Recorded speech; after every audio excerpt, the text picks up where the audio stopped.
Assalamualaikum warahmatullahi wabarakatuh. Terima kasih atas kesempatannya. Perkenalkan, nama saya Vina Kotul Aisyah, NIM 2019 710173 dari kelompok 4. Terima kasih atas kesempatannya. Perkenalkan, nama saya Bella Ayuda Fernanda, NIM 468 dari kelompok 4.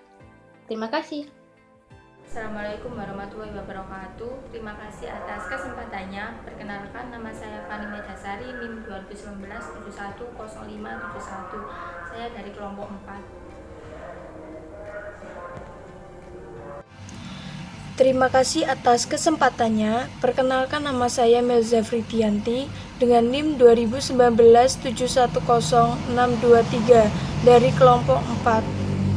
Assalamualaikum warahmatullahi wabarakatuh. Terima kasih atas kesempatannya. Perkenalkan, nama saya Aura Nabila, NIM 2019 710691. Terima kasih atas kesempatannya. Perkenalkan, nama saya Salsabila Khotunada dengan NIM 2019 710712 dari kelompok 4. Terima kasih atas kesempatannya. Perkenalkan, nama saya Safira dengan NIM 2019 710738 dari kelompok 4. Assalamualaikum warahmatullahi wabarakatuh. Terima kasih atas kesempatannya. Perkenalkan, nama saya Muhammad Zain Kusuma, NIM 2019 710806 dari kelompok 4. Terima kasih atas kesempatannya. Nama saya Nabil Alif Nasution dengan NIM 2019 710816. Baik, di sini saya akan menjelaskan tentang pengertian urf. Urf berasal dari kata arafah yang mempunyai derivasi kata al-mar'uf yang berarti sesuatu yang dikenal atau diketahui. Sedangkan urf menurut bahasa adalah kebiasaan yang baik. Adapun pengertian urf adalah sesuatu perbuatan atau perkataan di mana jiwa merasakan suatu ketenangan dalam mengerjakannya karena sudah sejalan dengan logika dan dapat diterima oleh watak kemanusiaannya. Menurut Fukaul, urf adalah segala sesuatu yang telah menjadi kebiasaan masyarakat dan dilakukan terus-menerus, baik berupa perkataan maupun perbuatan. Suatu hukum yang ditetapkan atas dasar urf dapat berupa karena kemungkinan ada perubahan urf itu sendiri atau perubahan tempat, zaman, dan sebagainya. Sebagian mendasarkan hal itu pada kenyataan bahwa Imam Syafi'i ketika di Irak mempunyai pendapat yang berlainan dengan pendapat beliau sendiri setelah pindah ke Mesir. Terima kasih. Baik, di sini saya akan menjelaskan tentang dasar hukum urf pada surat Al-A'raf ayat 19 yang bunyinya Bismillahirrahmanirrahim. Khudil afwa wa'mur bil urfi wa a'rid 'anil jahilin, yang artinya jadilah engkau pemaaf dan suruhlah orang mengerjakan yang makruh serta berpalinglah daripada orang-orang bodoh.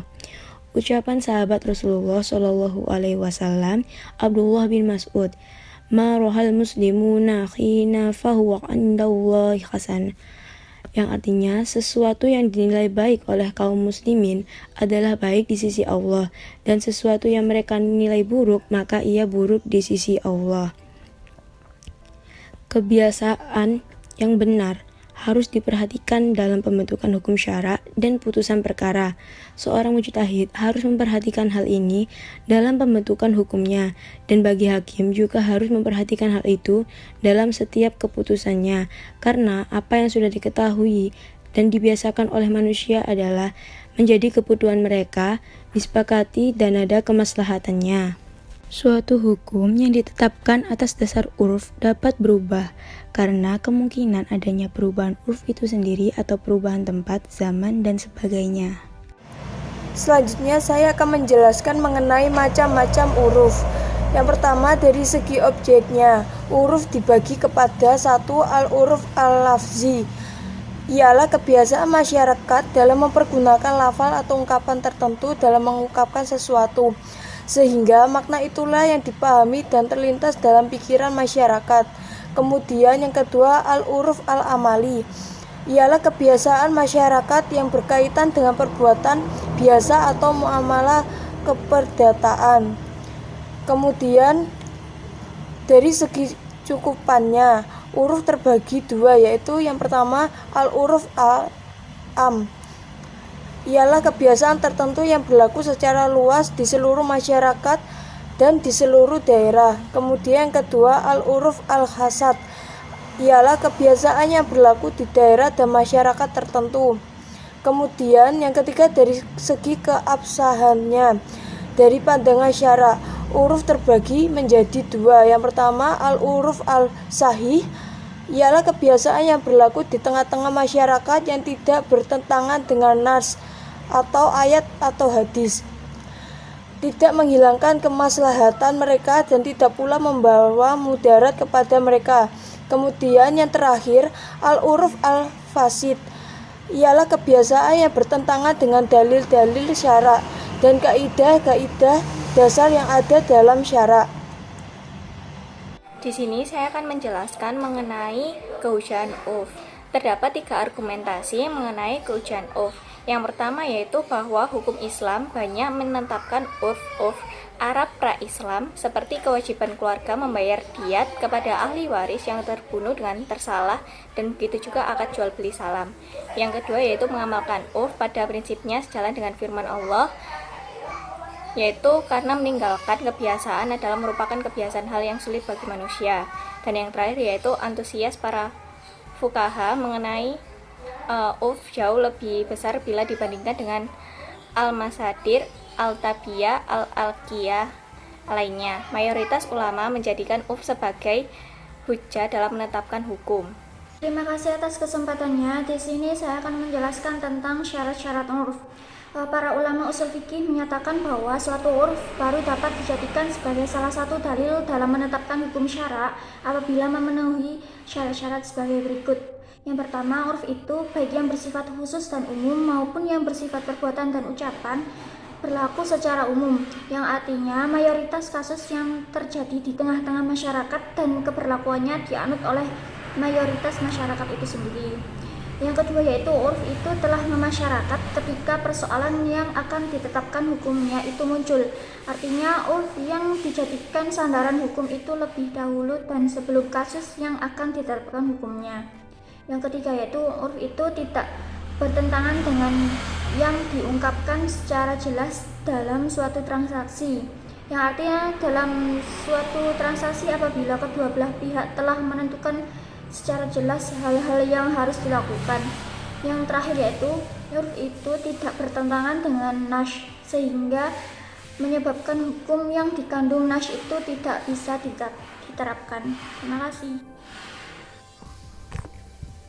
Urf yang terbentuk belakangan dari nas umum yang bertentangan dengan urf tersebut apabila suatu urf terbentuk setelah datangnya nas yang bersifat umum dan antaranya keduanya terjadi pertentangan, maka seluruh ulama fiqh sepakat menyatakan bahwa urf seperti ini, baik yang bersifat lafzi maupun yang bersifat amali, sekalipun urf yang itu bersifat umum tidak dapat dijadikan dalil dalam menetapkan hukum syara karena keberadaan urf ini muncul ketika nas syara telah menentukan hukum secara umum. Baik, di sini saya akan melanjutkan dari rekan saya. Saya akan membahas tentang syarat urf sebagai landasan hukum Islam. Para ulama sepakat bahwa tidak semua urf bisa dijadikan sebagai dalil untuk menetapkan hukum Islam. Urf dapat diterima sebagai salah satu landasan hukum jika memenuhi syarat-syarat sebagai berikut ini. Yang pertama, tidak bertentangan dengan syariah. Yang kedua, tidak menyebabkan kemasadahan dan tidak menghilangkan kemaslahatan. Dan yang ketiga, tidak berlaku umum kalangan kaum muslim. Dan yang keempat, tidak berlaku dalam ibadah madhoh. Dan yang terakhir ada kelima, urf tersebut sudah memasyarakat saat akan ditetapkan sebagai salah satu patokan hukum. Terima kasih. Untuk penjelasan selanjutnya akan dilanjutkan oleh rekan saya. Baik, di sini saya akan menjelaskan tentang pandangan ulama terhadap urf sebagai dalil Islam. Dalam konteks Islam, para ulama berpendapat bahwa hanya urf sahih sajalah yang dapat dijadikan sebagai landasan hukum. Suatu hukum yang ditetapkan atas dasar urf dapat berubah ketika adanya perubahan urf itu sendiri atau perubahan tempat, zaman, dan sebagainya. Sebagian berdasarkan hal itu pada kenyataan bahwa Imam Syafi'i ketika di Irak mempunyai pendapat-pendapat yang berlainan dengan pendapat beliau sendiri, setelah pindah ke Mesir. Yang selanjutnya, di kalangan ulama, pendapat Imam Syafi'i ketika di Irak disebut dengan qaul qadim, sedangkan pendapat di Mesir disebut qaul jadid. Adapun alasan para ulama yang memakai urf dalam menentukan hukum antara lain banyak hukum syariah yang ternyata sebelumnya telah menjadi kebiasaan orang Arab, seperti adanya wali nikah dalam pernikahan dan transaksi jual beli tanpa sikat atau tanpa menyebutkan akadnya yang sudah sangat umum terjadi. Terima kasih.